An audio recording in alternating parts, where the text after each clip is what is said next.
During the morning rush hour, the train station was packed with people. What caught my eye right in front of the ticket gates was a woman who had been bumped into by a man walking with momentum, causing her to kneel on the ground. In the process, her glasses fell off her face and landed on the ground. A passerby who walked past her stepped on and crushed those glasses. The sound of a crack echoed in my ears.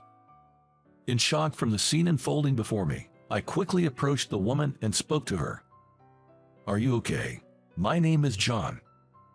I'm a 42-year-old single man who has never been popular with the ladies, having no girlfriend for as long as I've lived.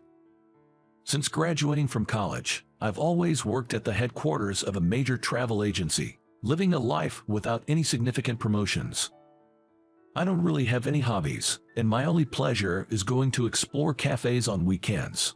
I don't have any friends to hang out with either. But I always thought I was pretty happy. The job is easy, my income is stable, and financially, I'm doing just fine. My parents back home are healthy, without any illnesses, living their lives in good spirits. However, a time came that threatened my peaceful life. There was a change in my department's management. The new boss was named Richard, 5 years older than me, and he had a terrible attitude, always picking on others. He always made fun of me for being single. "Is that why you're over 40 and still can't get married? I guess even women can tell when a guy's incompetent at work, huh?" Every day, I was subjected to such constant snide remarks, and no matter what I did, I was always criticized. This wore me down mentally, and the little motivation I had for my job completely vanished. I admit, I'm not the best at my job. I'm clumsy, slow, and I tend to make careless mistakes. It's hard for me to learn new things, and I just mechanically go through my daily tasks without being able to adapt to unexpected situations. Still, I believed I was doing my best in my own way, but to my boss, I seemed to be nothing but a source of irritation. Then one day, I got a sudden call from my boss, Richard, who was on a business trip in a remote area, perhaps somewhere like Nebraska, and he was furious.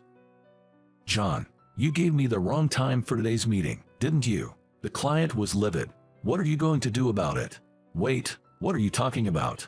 You told me the meeting was at 4 p.m., right? It wasn't at 4 p.m., it was at 2 p.m. We were 2 hours late. Do you realize how embarrassing that was?" "But, I clearly told you it was at 2 p.m. "Shut up. Just shut up, you useless fool." I remember clearly telling him it was at 2 p.m. It wasn't my mistake. But Richard wasn't willing to listen. "Because of you, we couldn't seal the deal with the client's hotel. We traveled all the way out here for nothing. This is on you, and you will be held responsible. Today's meeting is with a long-established luxury inn in a popular tourist destination. If we couldn't secure a contract with them, it would be a significant blow to our company." From that day on, the headquarters was bustling, searching for alternative inns and making changes to our plans. And just as Richard had said, in April of the following year, I was transferred from the headquarters to a branch in the suburbs. It's what you'd call a demotion. The branch was over an hour-and-a-half commute from my home. But I felt relieved to be away from Richard. Being a perpetual rank-and-file employee with no hopes of promotion, I thought a demotion wouldn't matter much. That's what I tried to convince myself of. I figured I'd get used to the customer service tasks I wasn't fond of over time. On my first day at the new job, I saw a woman fall at the station and approached her to help. "Are you okay? Are you hurt?" The woman took my hand and slowly got up. "I can't find my glasses. I can't see anything without them," she said with concern. But her glasses had been smashed on the ground. When I explained this to her, she looked distressed. "What am I going to do? The optician won't be available at this hour. I can't go to work like this." The woman was a beautiful individual, probably in her early 30s. "Do you have a spare pair of glasses at home?" I asked, and she nodded. "Yes, I have an old pair I used to wear." "In that case, let your workplace know you'll be late and head back home. I'll guide you to the taxi stand." "Really, thank you so much for your kindness." She bowed deeply in gratitude. Afterward, I let her hold onto my arm and led her to the taxi stand in front of the station. She thanked me repeatedly, got into a taxi, and left. Darn it, I need to get to the office quickly. Today's my first day at the new branch I've been transferred to. Helping a woman with broken glasses at the station and then being late was totally unexpected. I hurriedly arrived at my workplace and checked the time, luckily making it right before the start time. I quietly peeked inside and approached the oldest-looking guy in the room. Though, he only seemed to be in his mid-30s. He looked younger than me. "Hello, I'm John, transferred here from the headquarters." "Oh, you're John. I've heard about you. I'm Mike, the assistant manager. The branch manager will be a bit late today." Saying this, Mike began giving me instructions. "John, this is your desk. First, please familiarize yourself with all the brochures we have on display at the front." "Understood."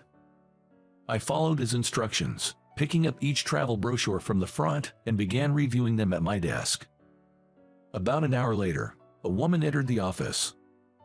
"Good morning, Emily." Mike greeted her. "Morning, sorry I'm late." I looked up from my desk to see her face. "Oh," I couldn't help but exclaim. Turns out, the woman referred to as the manager was the same woman I helped at the station this morning, the one who broke her glasses. However, she didn't seem to recognize me.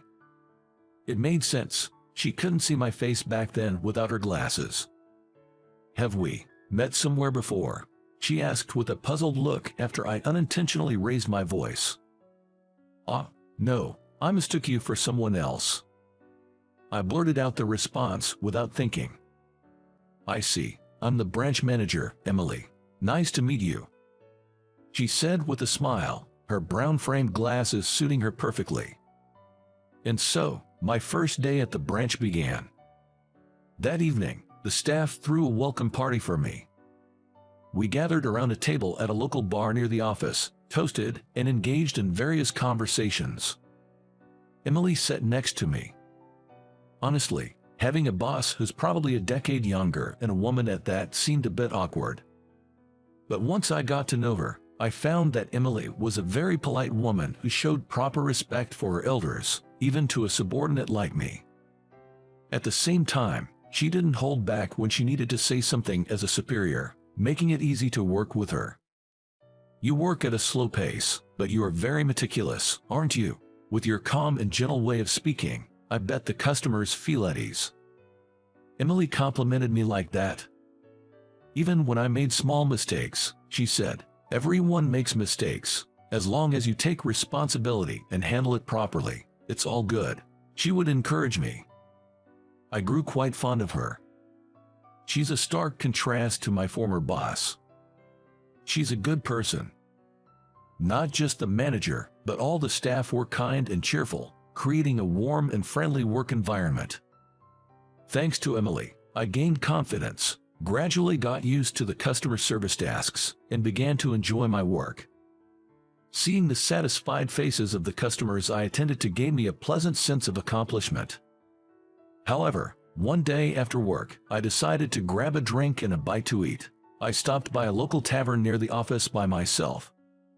Isn't that Emily and the assistant manager? Unaware of my presence, they were engaged in a conversation. If things keep going this way, our branch is headed for closure. We only have a month left until the headquarters deadline. Catching up now seems tough. Closure, what's going on here? I couldn't help but eavesdrop on their conversation. Emily, noticing me, seemed taken aback. "John, did you hear our conversation?" "Emily, what do you mean by closure? What's going to happen to our branch? To all of us?" "Well, now that you've heard, it's only fair to fill you in," she sighed. I was invited to join their table. The truth is, our branch has the lowest sales in the entire country. The headquarters told us that if we don't move up to at least the top 20 by the end of next month, they'll close our branch. Top 20, that's a tall order. Our company has over 50 branches nationwide. Jumping from the very bottom to more than halfway up the rankings seems almost impossible. With these thoughts, I looked at Emily's face, and she looked as if she was on the verge of tears. I love everyone at our branch so much, but if we close down, everyone will be scattered apart. I just can't bear that thought.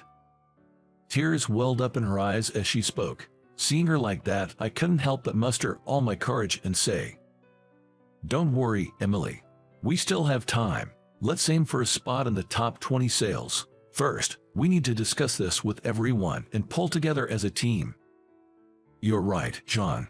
We should definitely talk to everyone." The next day, Emily addressed the entire branch staff during the morning meeting, seeking their cooperation. "If anyone has a good idea that could increase our sales, please don't hesitate to suggest it." Upon hearing Emily's words, Mike quickly raised his hand. "Emily, how about we reconsider the layout of the store? Change the layout. Well, it might be worth a try. How about rearranging the brochures to make them more visible? What if we adjust the direction of the lighting? It feels a bit dim as it is. How about creating handwritten display signs? What about distributing flyers in front of the train station?" Ideas were pouring in from the staff. A few days later, the store was noticeably brighter and livelier. Could it be due to the flyers we've been handing out near the train station? More customers started to visit our store. If things keep going this way, our sales might see a significant boost. I've been putting in overtime every day. After getting home, I read potential helpful books to increase sales, and I researched on the internet. I even gave up my days off to help distribute the flyers. This was the first time I'd ever been so consumed with my job, but it didn't feel like a burden. On the contrary, every day felt exciting.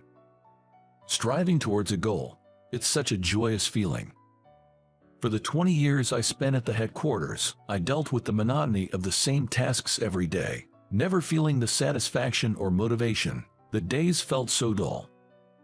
But now, I wanted to give my all for Emily and everyone else. One day, a couple visited our store. Those folks were the honeymooning couple I had assisted before. "We brought back a gift for you, John, as a token of our appreciation." They were customers who had difficulty deciding on their honeymoon destination. They had disagreements and even almost canceled their plans. It was quite a challenging situation. "Thanks to you, we returned safely. Our honeymoon was fantastic. Thank you so much." The couple looked genuinely happy and grateful. The German sweets they gifted were shared among all the staff at our branch. I'd never felt so appreciated at work before. I was so overwhelmed with joy that I felt tears welling up. I decided then and there to continue serving all our customers wholeheartedly. A month later, the national sales rankings were announced. Our branch ranked 25th. We couldn't break into the top 20, but it was a significant improvement from being at the bottom. However, the business world is tough, and rules are rules. The next morning, during the staff meeting, Emily spoke. "We've officially been notified by the headquarters today. This branch will be closing at the end of this month." "What?" The staff were visibly deflated, with some even breaking into tears. "I believe most of you will be transferred to the headquarters or other branches. HR should contact you about your new placements soon." The manager continued with a somber expression. "Everyone, I know it's tough, but let's keep our chins up. Going from the bottom to the 25th rank is an incredible achievement. It's a testament to the hard work we all put in together. Let's take pride in what we've accomplished." Hearing the manager's words, the staff exchanged glances. "We did work hard, didn't we?" "Absolutely. It's an amazing accomplishment. How about we all go out tonight and celebrate?" "Sounds great." The staff chattered in agreement. I felt a great sense of accomplishment. The past month of working together and giving our best was fulfilling and fun. I'm not sure which branch I'll be transferred to next, but no matter where I go, I'll always cherish the memories of my time here and continue to give my best. On my way home from the celebratory drinks that night, Emily approached me. "John, can we have a private conversation for a moment?" "Oh, of course, I don't mind." The two of us entered a nearby bar and took seats at the counter. "John, I'll get straight to the point. Would you like to return to the headquarters? If you do, I can speak with HR to arrange a transfer for you." She looked intently into my eyes as she said this. "No, I don't wish to go back to the headquarters," I replied without hesitation. "Oh, may I ask why?"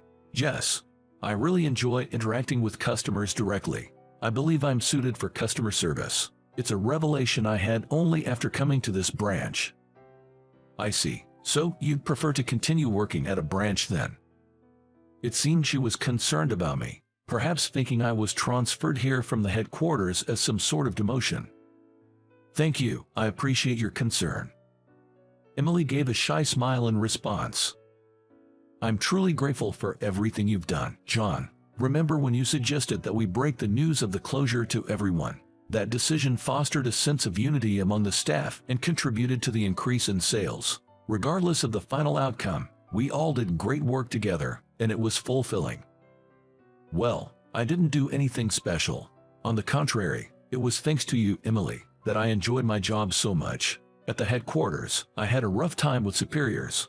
I told her about the supervisor at the headquarters, Richard.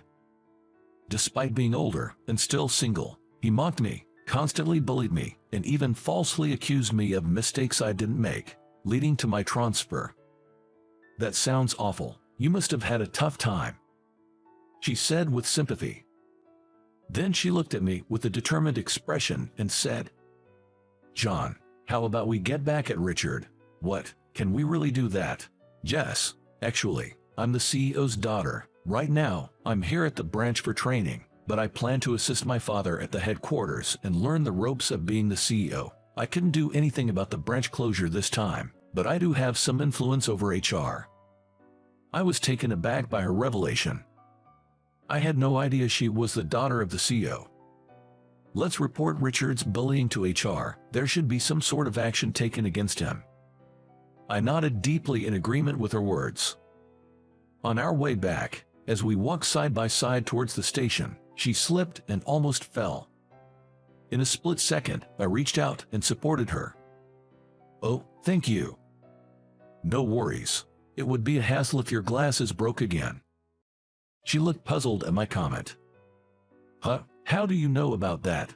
Oops. She hadn't realized I was the one who helped her that day. "Cut it be. Were you the one who helped me back then, John?" "Well, yes." "So it was you. Oh my, you should have told me. My glasses were off, and I couldn't see clearly. I'm sorry I didn't recognize you."